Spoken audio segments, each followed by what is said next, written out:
Ashok sir, Maharashtra में क्या होने जा रहा है बिना देर किए, क्योंकि मैं जानती हूँ कि आपसे बेहतर कोई बता ही नहीं सकता है। 20 तारीख को वोटिंग होगी, क्या कहेंगे सर?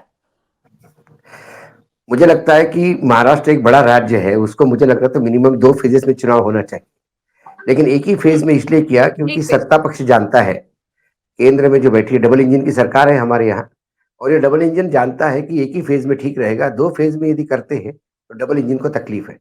क्योंकि महाराष्ट्र में खौफ खाए हुए हैं लोकसभा के चुनाव के नतीजों के बाद। उन्हें इस बात की आश्वस्तता नहीं है कि क्या करेंगे। और अब प्रज्ञा जी, आपको आश्चर्य होगा कि पिछले 2 महीने में या 1.5 महीने में हर रोज करीब करीब हमारे यहाँ कैबिनेट मीटिंग हुई है और हर रोज निर्णय हुए हैं। विधानसभा का आखिरी सत्र खत्म होने के बाद जो झड़ी लगाई, कल एक कैबिनेट मीटिंग हुई जिसमें दबा के घोषणाएं हुई, और आज चुनाव आयोग के अनाउंसमेंट के चंद 1 या 1.5 घंटा पहले मुख्यमंत्री ने दिवाली बोनस अनाउंस कर दिया। जी जी जी। ये जो रेवड़ियां बांटने की झड़ी लगा दी है, क्योंकि उन्हें ये पता है कि ना केंद्र की सरकार की ऐसी कोई उपलब्धि है, ना राज्य सरकार की 2.5 साल की उपलब्धि है जिसके तहत ये मतदाताओं के बीच में जाकर अलग जगाएंगे। इनके पास कहने को कुछ नहीं है। इन्होंने एक 1500 रुपए की योजना चलाई, लाडली बहना योजना, और जी उसको सबसे ज्यादा प्रचारित करने का प्रयास कर रहे हैं। लेकिन बेरोजगारी, महंगाई चरम पे है। किसान, यदि मैं बात करूं तो कपास मार्केट में आया है। पिछले सप्ताह कपास का रेट 5,000 रुपए क्विंटल खुला है। 8,000 तो मिनिमम एमएसपी है, और जी। कपास की लागत ही 9,000 के आसपास है। 8,000 पे भी लागत नहीं निकलती, किसान परेशान है। प्याज का निर्यात खोल दिया, लेकिन फिर प्याज आप अफगानिस्तान से आयात कर रहे हैं, फिर बात वही की वही हो गई। नागपुर खासकर विदर्भ का क्षेत्र है, उत्तरी विदर्भ, आप चंद्रपुर, नागपुर, बैतूल, ये सारा यहाँ से अमरावती, वर्धा तक ले लीजिए, तो ये बेल्ट ऑरेंज का बेल्ट माना जाता है। और वो सारा ऑरेंज जो है वो एक्सपोर्ट होता है बांग्लादेश। बांग्लादेश में नागपुर के ऑरेंज की भयानक डिमांड है, लेकिन सरकार ने, केंद्र सरकार ने एक तुगलकी फरमान निकालकर ऑरेंज के एक्सपोर्ट पे एक्सपोर्ट ड्यूटी लगाई है 100 रुपए किलो। तो इतना महंगा ऑरेंज कौन खरीदेगा बांग्लादेश में? तो बांग्लादेश से निर्यात खत्म हो गई है, देश में किसान परेशान है, जो निर्यात करता था उसको मार्केट नहीं मिल रहा है। और संतरे ऐसे हैं कि पेरिशेबल गुड्स है, सड़ जाते हैं, तो खराब हो जाते हैं संतरे, तो किसान वहां बर्बाद है। सोयाबीन का हालत वही है, मार्केट 2 साल से सोयाबीन घर पे पड़ा है, रेट नहीं है। महंगाई चरम पे है, बरसात इतनी भयानक हुई है और कई फसलें बर्बाद हुई है, किसान अभी तक वो नहीं दे पाए।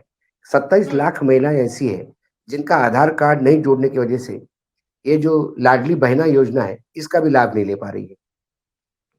और सरकार लगातार विज्ञापन देकर, ये करके वो करके, ये प्रसारित करने का प्रयास कर रहे हैं कि हम बहुत कुछ करना चाहते हैं।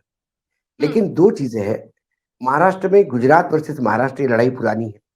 महाराष्ट्र के जो उद्योग गुजरात लेके गए, चले गए, मुंबई से बहुत सारे बड़े ऑफिसेस जो वित्तीय संस्थाओं के थे वो गुजरात शिफ्ट किए, गिफ्ट सिटी में, जहाँ एक नया फाइनेंशियल हब, भारत का फाइनेंशियल राजधानी बनाने का प्रयास चल रहा है। इससे कहीं ना कहीं मराठी इंसान आहत है। हिंदू मुसलमान महाराष्ट्र में हो नहीं सकता। हाल ही में जो बाबा सिद्दीकी की हत्या हुई है, उससे लॉ एंड ऑर्डर पे भी सवाल उठा रहे हैं। क्या जी ये हत्या हुई या करवाई गई है? दबी जुबान पे लोग ये कहते हैं कि वाई कैटेगरी की सुरक्षा उनको दी गई थी, लेकिन ये सब कागज में रह गई, सुरक्षा उन तक पहुंच ही नहीं पाई, उसके पहले मर्डरर पहुंच गए। कोई बोल के, मेल करके आपकी हत्या करता है और महाराष्ट्र गवर्नमेंट हताश बैठी रहती है। या तो वो हैंड इन ग्लोव्स है, या महाराष्ट्र सरकार पूर्ण रूप से अकार्यक्षम है कि जो रिजल्ट नहीं दे पा रही। दूसरी बात, महाराष्ट्र में 6 राजनीतिक दल चुनाव लड़ने वाले हैं। 2 शिवसेना, जी। 2 राष्ट्रवादी कांग्रेस, एक कांग्रेस और एक एमएनएस जो महाराष्ट्रवादी नवनिर्माण जो सेना है। हालांकि उसका एक नाम है इसलिए हम ले रहे हैं, लेकिन उसका भी अभी एक भी विधायक नहीं है। एक विधायक वो स्वयंभू है।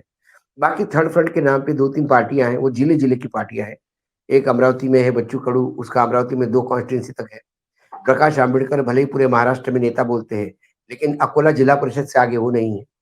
एक राजू शेट्टी है, वो हाथकंगला कोल्हापुर एरिया में ही अपनी मस्ती दिखाते हैं। तो कुल मिलाकर जो लड़ाई होगी वो एनडीए और इंडिया में होगी।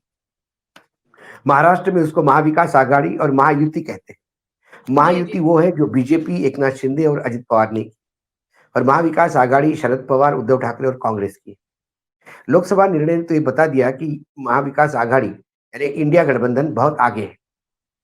अब उसके बाद ही लाडली बहना योजना तैयार की है, लाखों करोड़ों के प्रोजेक्ट अनाउंस कर दिए, प्रधानमंत्री कारपेट बॉम्बिंग कर रहे हैं।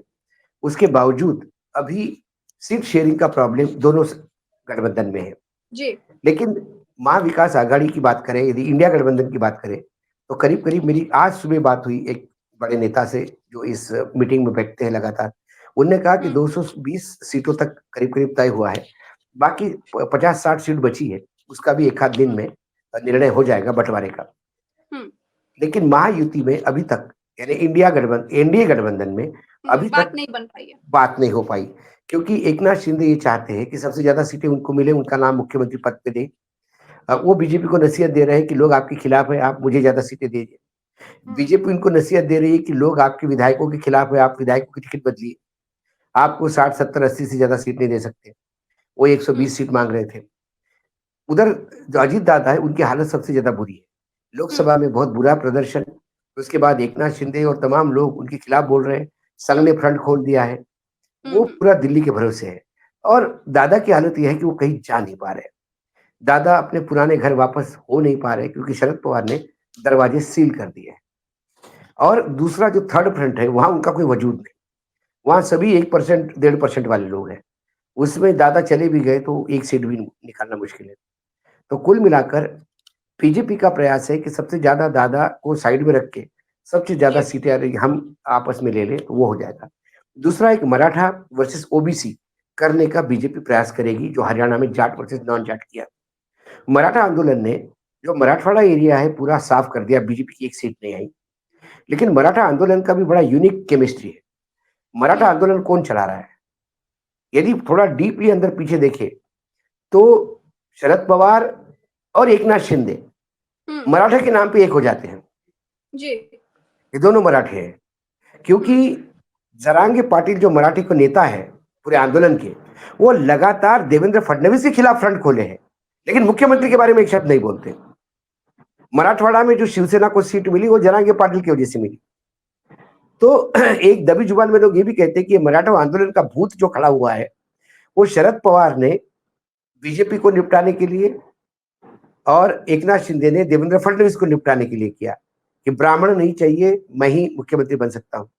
तो ये अंदरूनी पॉलिटिक्स, कास्ट पॉलिटिक्स, फिर उसके बाद जातियों का समीकरण, इन सारे चीज सामने लाके बीजेपी एन केन प्रकरण सत्ता में आना चाहती है, क्योंकि महाराष्ट्र से ज्यादा बड़ा राज्य यदि उनके हाथ में आ गया तो फिर नरेंद्र मोदी अपना कार्यकाल पूरा करेंगे, इसमें कोई दो मत नहीं। लेकिन महाराष्ट्र और झारखंड यदि हार जाते हैं, ऑलरेडी जम्मू कश्मीर में वो निपट चुके हैं, एक हरियाणा के भरोसे क्या फिर पार्टी में नया प्रेसिडेंट जो आएगा वो कौन आएगा, इस पे उनका हाथ चलेगा या संघ का हाथ चलेगा। लगातार जिस हिसाब से उत्तर प्रदेश में हिंदू मुसलमान करने का प्रयास हो रहा है, आप देख ही रही है कैसे दंगे भड़क रहे हैं। एक बिहार में एक मंत्री उनका रैली निकाल रहा है हिंदू के नाम से, कई जगह पे लगातार। उत्तर प्रदेश में अभी आएंगे, लेकिन महाराष्ट्र में जैसे अभी सुप्रीम कोर्ट ने भी ईसी को नोटिस भेजा है कि रेवड़ियां नहीं बांटनी है और रिश्वत कही जाएगी, और अभी आपने ये बात बताई, एकनाथ शिंदे ने बोनस दे दिया है। बोनस दे दिया अभी 1-2 घंटे पहले।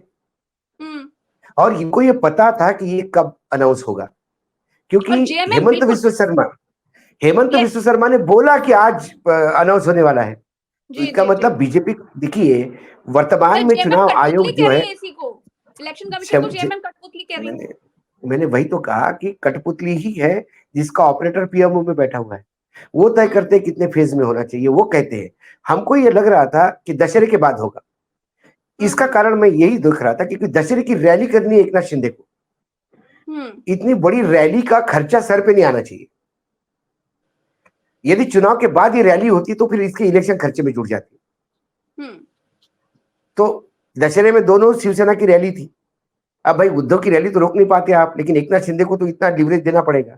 तो मैं भी लोगों को कह रहा था कि जैसे दशहरा की रैली खत्म हो जाएगी, चुनाव अनाउंस होंगे, और फिर दशहरा हो गया सैटरडे को, देखिए संडे और मंडे को, आज एक दिन के अंदर पहले वर्किंग डे पे अनाउंस हुआ। तो कुल मिलाकर बीजेपी पूरी प्रयास लगी है। जो मेरी कुछ लोगों से बात हुई है, मेरी मतलब आज मैं कोट कर सकता हूँ, शरद पवार बीजेपी की रणनीति से डरते नहीं।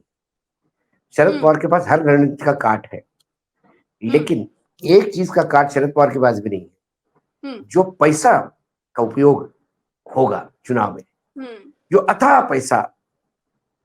क्योंकि वहां जो 3 लोग हैं, एकनाथ शिंदे, उन्होंने ठाणे में जो पैसा, ठाणे कॉन्स्टिट्यूंसी में और कल्याण कॉन्स्टिट्यूंसी में जो पैसा खर्चा किया लोकसभा में, वो हम्म भूतो न भविष्यति था।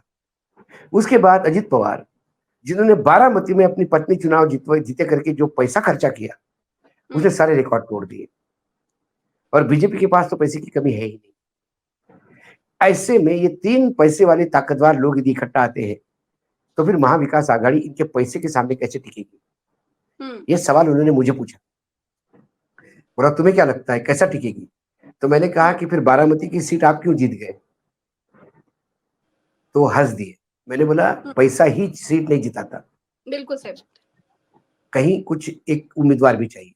तो मुझे लगता है उम्मीदवार के चयन में ये झगड़ा ज्यादा लंबा, मतलब झगड़ा होगा नहीं महाविकास आघाड़ी में। मैंने कहा ना 220 तक सीटें ऑलरेडी सेटल हो गई है। वो सिर्फ इस वजह से कि वहां शरद पवार नाम की एक चीज है कि जिसको सभी लोग सुनते हैं, एक इज्जत से देते हैं। कांग्रेस में थोड़ी बहुत अपेक्षाएं आकांक्षाएं हैं कि हम हम्म आगे आए, हम आगे आए। कांग्रेस में मुख्यमंत्री के दावेदार बहुत है। शिंदे और अजीत पवार की आपस में बन नहीं रही है चुनाव के पहले से ही, हम नहीं ये नहीं चीजें नहीं देख रहे नहीं हैं, तस्वीरें नहीं देख नहीं रहे हैं, नहीं, नहीं आगे क्या बनने कुछ देंगे। होगा? वही मैं प्रज्ञा आपको कह रहा हूँ कि मराठा आंदोलन के कर्णधार कौन? हम्म सेनापति तो जरांगे पाटिल है। जी पीछे जी। पीछे ऑपरेटर कौन है? वो है एकनाथ शिंदे और शरद एक- पवार। हम्म तो एकनाथ शिंदे शरद पवार के लिए प्रॉब्लम सॉल्व कर रहे हैं। एकनाथ शिंदे के सारे लोग अजित पवार पे अटैक कर रहे हैं 24 घंटे। हम्म तो वहां अजित निपटा देंगे और जरांगे पाटिल देवेंद्र फडणवीस को निपटा रहे हैं। जो सुविधा हो जाती है एकनाथ शिंदे को, तू मेरी मदद कर मैं तेरी मदद करता हूं, अपन मराठा पॉलिटिक्स जिंदा रखेंगे। इसी बीच एक ओबीसी की 33 लोगों की एक नई लिस्ट, जातियों की, ओबीसी में ज्वाइन करवा दी एकनाथ हम्म शिंदे ने, हम्म मतलब इस सरकार ने, बीजेपी ने। तो ये ओबीसी वर्सेस मराठा ये करने का प्रयास कर रहे हैं। लेकिन वो ओबीसी वर्सेस मराठा खेल जो है वो पश्चिम महाराष्ट्र में थोड़ा होगा, मराठवाड़ा में थोड़ा होगा। लेकिन विदर्भ जहां ओबीसी का तादाद ज्यादा है, उस विदर्भ का डीएनए कांग्रेस का है। तो वहां कांग्रेस सबसे ज्यादा सीटें पिछली बार भी, मतलब बीजेपी मात्र एक सीट लेके आई वहां से, वो भी गडकरी की। गडकरी की जगह तो कोई दूसरा होता तो हार जाता। मराठवाड़ा जैसा विदर्भ भी साफ सुथरा होता। मराठवाड़ा में मराठा आंदोलन एक कारण था, विदर्भ में तो कोई कारण नहीं था। फिर भी बीजेपी का सुपड़ा साफ हुआ, क्योंकि विदर्भ का जो कुणबी या ओबीसी जो है, मेजर कम्युनिटी है, वो किसी भी हालत में बीजेपी के साथ जाएगी। तो बीजेपी को वो चिंता है कि इस अपनी विदर्भ को कैसा फिर कब्जे में करे। हम्म तो कुल मिलाकर विदर्भ साथ नहीं दे रहा है, मराठवाड़ा साथ नहीं देगा। ऐसे में आपको कोंकण, मुंबई और उत्तर महाराष्ट्र के भरोसे कितना रहोगे? हम्म मुंबई में शिवसेना जोर करवा रही है। जी। मुंबई ने शिवसेना बिल्कुल एज होगा बहुत ज्यादा। कोंकण एक ऐसा बैटलफील्ड है जहां बीजेपी भी, राष्ट्रवादी कांग्रेस भी और शिवसेना भी, तीनों अपनी ताकत आजमा रहे हैं। वो जरा एक डिसएडवांटेजेस एरिया है हम्म इंडिया गठबंधन के लिए। फिर अच्छा। उत्तर महाराष्ट्र में आ जाए तो फिर आपको ये देखेगा कि जो जलगांव धुलिया ये जो एरिया है, वहाँ का खानदेश जिसको हम कहते हैं, वहाँ बीजेपी का स्ट्रांग होल्ड है। लेकिन पिछली बार 2 सीटें लोकसभा की बीजेपी की इसलिए निकली थी कि एकनाथ खड़से, जिनके गले में पट्टा डाल दिया था बीजेपी का राष्ट्रीय अध्यक्ष ने, और वो मैं बीजेपी का हूं करके वापस आ गए और अपने खूब काम पे लग गए। चुनाव के नतीजे के बाहर आने के बाद उनको पता पड़ा कि उनने बीजेपी ने अभी तक लिया नहीं, तो हम्म फिर वापस बेचारे राष्ट्रवादी कांग्रेस में चले गए। तो अब हम्म इस बार विधानसभा में वो पूरा बदला निकालने का प्रयास करेंगे। वो एक एडवांटेज इंडिया गठबंधन को होगा। कुल मिला के बिसात बची हुई है। एज महाविकास आघाड़ी यानी इंडिया गठबंधन को है, स्ट्रगल जबरदस्त एनडीए वालों के लिए है, बीजेपी हम्म के लिए है। ये महाराष्ट्र कांग्रेस का के नेता परिदृश्य है। लगातार कह रहे हैं कि ईवीएम से चुनाव नहीं होना चाहिए महाराष्ट्र में। देखिए ईवीएम को लेके तो लगातार आवाज उठ रही है, लेकिन मेरा कहना एक और है प्रज्ञा जी, यदि जनमानस आपके साथ है तो ईवीएम भी कोई 100% ईवीएम का खेल नहीं होता। ईवीएम का तड़का 10 12% सीट पे रखता है। लोकसभा में देखिए आप, लोकसभा में 79 सीट्स ऐसी थी जहां जितने वोट गिरे उससे ज्यादा गिने गए, मतलब ईवीएम का खेल हुआ। उस 79 सीट में से 60 सीटें बीजेपी को मिली। तो अब आप ये देख लीजिए, बीजेपी का ओरिजिनल स्कोर 180 का है, 60 मशीनों की कृपा है तो 240 पे पहुंचे। मशीनों का उपयोग करने के बाद भी ये अपने बलबूते पे सरकार नहीं बना पाए, बैसाखियों पे आ गए। हरियाणा में भी 8-10 सीटों पे खेल हो जाता यदि कांग्रेस तमीज से चुनाव लड़ती, यदि अपना स्वार्थ साइड को रख जाती। तो 17 सीटों पे जहां कांग्रेस ने अपने अपने व्यक्तिगत संबंधों के चलते सीटें दी और उसके चलते 17 कांग्रेस के उम्मीदवार ऐसे थे ऑफिशियल की जो तीसरे चौथे नंबर पे आए और बागी दूसरे नंबर पे आए। उन बागियों को सीट मिलती तो वो 17 सीट कांग्रेस के पास होती, तो आज कांग्रेस मशीनों के यूज के बावजूद भी 52 होती। तो कांग्रेस के नेताओं को ये हमेशा कांग्रेस के साथ होता है, जहां बीजेपी कांग्रेस आमने सामने है 10 राज्यों में, वहां एक खेल होता है। बीजेपी वाले बराबर गेम प्लान रखते हैं और कांग्रेस का स्वार्थ सामने आता है। आज जब चुनाव तारीखों का ऐलान हो गया है तो मैं आज आपसे स्थिति पूछ रही हूँ, आपके अनुसार कितनी सीटें जाती हुई दिख रही हैं? आज भी मुझे मैं आपसे चुनाव के दौरान भी लगातार पूछती रहूंगी क्योंकि परिस्थितियां बदलती रहती हैं। आज के डेट में जितनी सारी घोषणाएं हुई, इस घोषणाओं का इम्पैक्ट मैंने सिर्फ लाडली बहना का इम्पैक्ट मैंने ग्राउंड पे देखा लोगों से पूछ के। बाकी अभी मैं जा रहा हूँ, अगले वीक महाराष्ट्र जा रहा हूँ, उसमें मैं आकलन करूंगा जब रास्ते पे रहूंगा तो लोगों के बीच में। लेकिन एक बात हो सकती है, आज यदि आप मुझे उन तमाम घोषणाओं को सब जोड़ के यदि मैंने आपने पूछा तो मैं इंडिया गठबंधन को एज देता हूं। एनडीए गठबंधन 100 सीटों तक सिमट जाएगा और 188 में से 180 सीटों पर यदि इंडिया गठबंधन आया तो आश्चर्य नहीं होगा। बीजेपी, एकनाथ शिंदे और अजित पवार, आज की डेट में जब आपने मुझे सवाल पूछा तब यदि वो प्रश्न कुंडली वाली बात करूं भविष्य के भाषा में, तो मुझे इनके, क्योंकि मेरे एक मित्र बैठे हैं बड़े, पत्रकारिता से ही सरकारी नौकरी में गए और वापस रिटायर्ड होके आए, उन्होंने मुझे कहा कि एक बात का ख्याल रखना, नतीजे शनिवार को आ रहे हैं और शनि वक्र है, ये शनि किसको भारी पड़ेगा ये तो समय बताएगा। तो सवाल यह है कि अभी मेरे हिसाब से जो भारी मतलब जो हेवीवेट दिखते हैं, एज दिखता है बहुत अच्छा एज मतलब बहुत बढ़िया स्वीपिंग की पोजीशन में इंडिया गठबंधन है, शरद पवार, उद्धव ठाकरे और कांग्रेस की स्थिति है। इसके पहले हरियाणा में सुनामी लहर तूफान कहा जा रहा था, खैर चलिए कि हरियाणा में आएगी। मैंने आपको क्या कहा, हरियाणा में मैं आज भी इस मामले में हूं कि हरियाणा में जो नतीजे आए वो जनता के खिलाफ आ गए, जनता का मनीषा ऐसी नहीं थी जो दिखता था। क्या कहेंगे, इंडिया गठबंधन को देख रहे हैं आप महाराष्ट्र में। अब बात करते हैं सर झारखंड की। झारखंड में बीजेपी पूरा जोर, मैं एक एक करके आपसे बात कर रही हूँ इसीलिए क्योंकि विस्तार से लोग समझें। झारखंड की बात कर लेते हैं। झारखंड में पूरा जोर लगाई हुई है भारतीय जनता पार्टी, पूरी ताकत लगाई हुई है, पूरा मीडिया, सारा तामझाम सब झारखंड ही पहुंचा हुआ है। आपको क्या लग रहा है कि झारखंड में क्या है, क्या होने वाला है?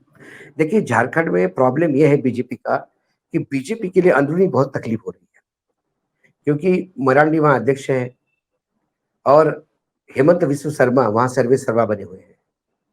पार्टी के संगठन को कोई पूछ नहीं रहा है, संगठन के पदाधिकारियों को पूछ नहीं रहा है। सारे डिसीजन जो है वो हेमंत विश्व शर्मा ले रहे हैं क्योंकि दिल्ली का वरदस्त है उनको। तो हेमंत विश्व शर्मा की वजह से वह पार्टी में अंदरूनी गुस्सा बहुत है। दूसरी बात, मैंने हमेशा देखा कि जो आयाराम गयाराम होते हैं, जो चुनाव के वक्त इस पार्टी से उस पार्टी में जाते हैं, जनता उनको रिजेक्ट करती है। हम कई चुनाव देख चुके हैं, लोग ठोक ठोक में आते हैं और चुनाव हारते हैं। तो जिस हिसाब से हेमंता दूसरी पार्टी को रिजेक्ट कर देगी ऐसा कह रहे हैं आप? हाँ, तो वो नहीं कर दिया। देखो आप, बंगाल में कर दिया, यूपी में कर दिया, जो इधर से उधर भागते रहे थे उनको चुनाव कहाँ जितवाया, एक आध दो सीट छोड़ के बाकी तो हारते हैं। हरियाणा में देखा है हमने आयाराम गयाराम कैसे हारे हैं। तो कुल मिलाकर हेमंत विश्व शर्मा जिस हिसाब से बाहर के लोग तोड़ तोड़ के ला रहे हैं, उसमें जो एस्टेब्लिश नेता है बीजेपी के वो अनकंफर्टेबल हो गए। दूसरी बात, जब हेमंत सोरेन को जब छोड़ा गया तो उस जमानत में जो कोर्ट ने टिप्पणी की वो बहुत सारी बातें कही जाती है वो कहती है कि इसको जबरदस्ती आपने घसीटा, 5 महीने जेल में रखा एक आदिवासी को। उनकी पत्नी कल्पना बहुत बेहतरीन तरीके से कैंपेन कर रही है। यस। वो कई भाषाएं जानती है। देखिए आदिवासियों की कई भाषा है, तो कई आदिवासी ट्राइब की वो भाषा जानती है, तो उस भाषा में वो कनेक्ट करती है। तो आज के डेट में वो हेमंत सोरेन से भी बड़ी स्टार कैंपेनर है। बिल्कुल, इवन जो रही कॉन्फिडेंस चंपाई, है कल्पना हाँ, सोरेन में, जिस तरह के भाषण दे एग्जैक्टली, रही है वो वाकई हाँ, लाजवाब है। दूसरी बात है कि चंपाई सोरेन चंपाई हम्म। सोरेन आ तो गए, लेकिन आदिवासियों को लगता है कि चंपाई सोरेन ने विश्वासघात किया।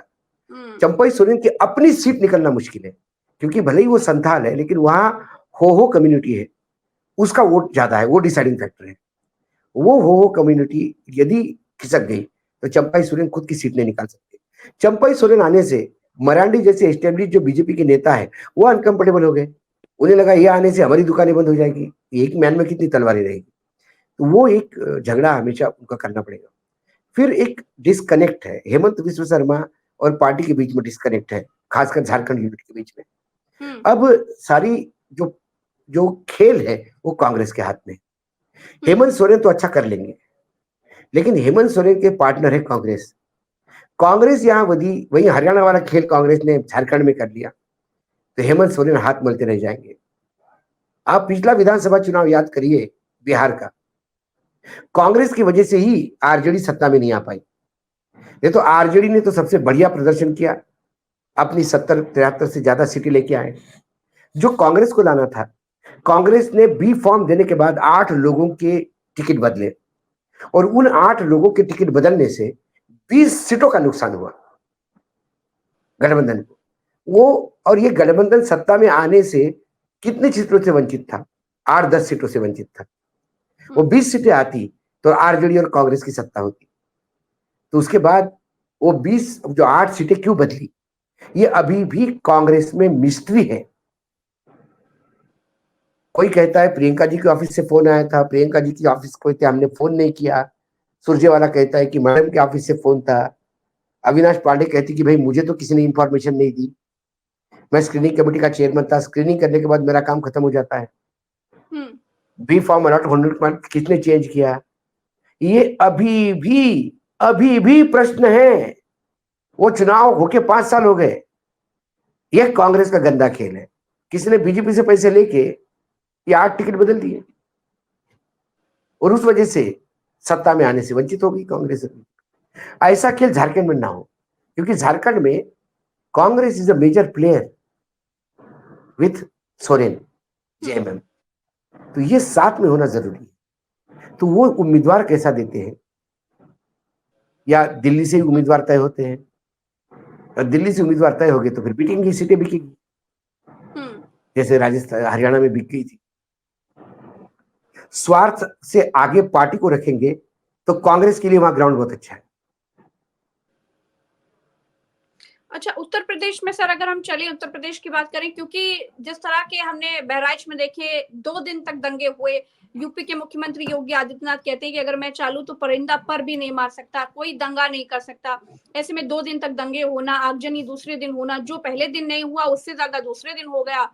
पूरी तरह से शव यात्रा निकाली गई, 5,000 लोग लाठी डंडे लेकर शव यात्रा में शामिल हो गए, पुलिस साथ साथ चल रही थी, इतना कुछ हुआ। चुनाव से पहले लोग कह रहे हैं कि ये चुनावों की शुरुआत है और दंगे होते नहीं है, कराए जाते हैं। उत्तर प्रदेश का बहुत पुराना इतिहास है शुभ सर। नहीं, बस ये दंगे कराए जाते हैं, मैं ये मानता हूँ। मैं योगी जी के पहले स्टेटमेंट को मानता हूँ कि योगी जी ने यदि चाहा तो दंगे होंगे नहीं, लेकिन दिल्ली ने चाहा, संघ ने चाहा तो दंगे होने पड़ेंगे। यदि बाकी राज्यों में हिंदू को इकट्ठा करना है तो दंगे करवाने पड़ेंगे। जब तक दंगे नहीं होते तब तक हिंदू इकट्ठा नहीं होता, और हिंदू जब तक इकट्ठा नहीं होता बीजेपी सत्ता में नहीं आती। तो बीजेपी का सत्ता का रास्ता ही दंगों के बीच में से। जब तक शव शव जलेंगे नहीं, चाहे हिंदू के हो मुसलमान के हो, तब तक इनकी रोटी नहीं सिकती। ये लाशों पे रोटी सेकने वाले लोग हैं। ऐसे कैसे हिंदू?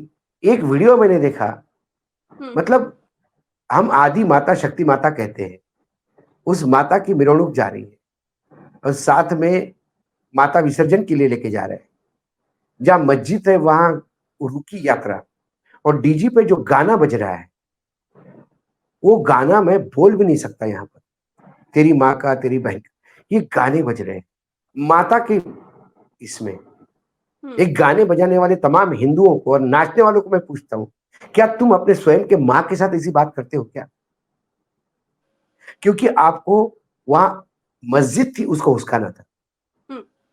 अरे हिंदू जब आप मुसलमान होने इतनी का पूरा प्रयास किया जा रहा है। इन शॉर्ट हम पूरा अगर बात प्रयास करें किया जा चुनाव रहा से है, बिल्कुल ये काम बिल्कुल, आएगा कि नहीं? ये नहीं काम आएगा, महाराष्ट्र में बिल्कुल नहीं आएगा। महाराष्ट्र में हिंदू मुसलमान पोलराइजेशन नहीं होगा। महाराष्ट्र में कुछ पैकेट्स है, एक संभाजी नगर औरंगाबाद वाला जो निजाम वाला एरिया है वो है, एक आध दो वो अपना भिवंडी और उसके आसपास है, और एक पैच आपको मिलेगा मालेगांव वगैरह उस तरफ। तो बाय एंड लार्ज, और वहां का मुसलमान सेक्युलर है, वो बाय एंड लार्ज कांग्रेस के साथ जाएगा, ये बात और तय सर है। उत्तर प्रदेश में क्या लगता है? उत्तर प्रदेश में तो देखो, जिस सीट पे सबसे ज्यादा नजर थी वहां से तो बीजेपी भाग गई, मिल्कीपुर से। बाकी कह रहे जगह लोग बीजेपी को बचा रहे हैं चुनाव आयोग। मैंने कहा ना, चुनाव आयोग कहाँ है? चुनाव आयोग दाय बीजेपी, चुनाव आयोग दाय नेम बीजेपी, चुनाव आयोग का नाम ही भाजपा हो गया है। तो ये तो होना ही है वहां पे। और बाकी जगह पे मुझे लगता है अखिलेश की जो 5 सीटें है वो तो 100% निकलेगी, अखिलेश निकाल लेंगे। 6वीं सीट जो है फुलपुर की, जहां अखिलेश जी के पार्टी को एज था, वहां वो प्रयास करेंगे। और कांग्रेस अब ज्यादा बार्गेनिंग पोजीशन में नहीं है हरियाणा के बाद, ना यूपी में है ना महाराष्ट्र में, तो थोड़ा सा डाउन हो गया टेम्पो का। तो कांग्रेस को 1-2 सीट मिली तो ठीक है, लेकिन वहां बीजेपी की तरफ से जो है 10 सीटें, 10 सीटें में एक निषाद की सीट थी, संजय निषाद की, वो नहीं दे रहे उसको। तो इसलिए निषाद नाराज है, वो कहते कि मैं गठबंधन से बाहर हूँ। हाँ, तो बोला मैं मेरी सीट क्यों छोड़ू, और उसका भी सही है भाई, जिस सिटिंग एमएलए की सीट थी उसकी क्यों छोड़ेंगे? वो तो 2 मांग रहा था, जो थी वो भी नहीं मिली। एक आरएलडी की है, वो तो मिल गई आरएलडी को। 9 सीटों पे ये लड़ रहे हैं, तो निषाद गठबंधन छोड़ने की बात करते हैं। नाराजगियां, अपने लोगों की इस तरह की नाराजगियां रास नहीं आती हैं, बीजेपी को नुकसान बहुत कर जाती है अंदर अंदर। मैंने वही तो कहा, वो भी देखना है कि ऊँट किस करवट बदलता है। अच्छा, संजय निषाद सिर्फ भपकीबाजी करते हैं कि वाकई लड़ते हैं? संजय निषाद को ये भी ऑफर हो गया था कि आप अपना कैंडिडेट दीजिए, हम बीजेपी के चुनाव चिन्ह पे लड़वाते हैं। उन्होंने कहा कि मेरा चुनाव चिन्ह नहीं हो तो मेरा वजूद कहाँ है, मेरा वर्कर कैसे मोबिलाइज होगा? उसका भी सही है। तो वो एक मंत्री पद के लॉलीपॉप पे अपनी पार्टी शहीद करते हैं, या पार्टी के लिए मंत्री पद शहीद करते हैं, ये तय होगा इस चुनाव में। चलिए, बहुत बहुत शुक्रिया अशोक सर, आपने समय दिया। आखिरी सवाल ये भी है कि अब आपको इन चुनावों में क्या दिख रहा है, एज किसको रहेगा? मैं सारे चुनावों की बात करूं, मैं वायनाड की बात करूं, मैं झारखंड की बात करूं, मैं महाराष्ट्र की बात करूं, मुझे लगता है कि इंडिया गठबंधन को एज रहेगा, इंडिया गठबंधन को एज रहेगा, क्योंकि यहाँ कहीं पे भी बीजेपी कांग्रेस आमने सामने नहीं है। बीजेपी कांग्रेस आमने सामने होती तो मैं कहता कि शायद बीजेपी एज ले जाएगी, क्योंकि यहाँ रीजनल पार्टी का बड़ा प्ले है। आपके यूपी में समाजवादी पार्टी है, झारखंड में जेएमएम है, महाराष्ट्र में शिवसेना एनसीपी है। इनका जोर होने की वजह से वहां बीजेपी इलेक्शन कमीशन का कितना जोर होगा ये भी तो बताइए। कितना भी तड़का लगाइए, स्वादानुसार नमक होता है, वो हींग या नमक चुटकी भर होता है, ज्यादा हो गया तो स्वाद बिगड़ता है। चलिए, स्वाद बिगड़ेगा यानी इस बार बीजेपी का। चलिए अशोक सर, बहुत बहुत शुक्रिया, दर्शकों का भी बहुत बहुत आभार समय देने के लिए। हम फिर मिलेंगे एक नई चर्चा में, अभी के लिए इतना ही। नमस्कार, चैनल को सब्सक्राइब जरूर कीजिएगा, ऐसे ही चर्चाओं के लिए बने रहिए हमारे साथ, वीडियो को शेयर करिए। धन्यवाद।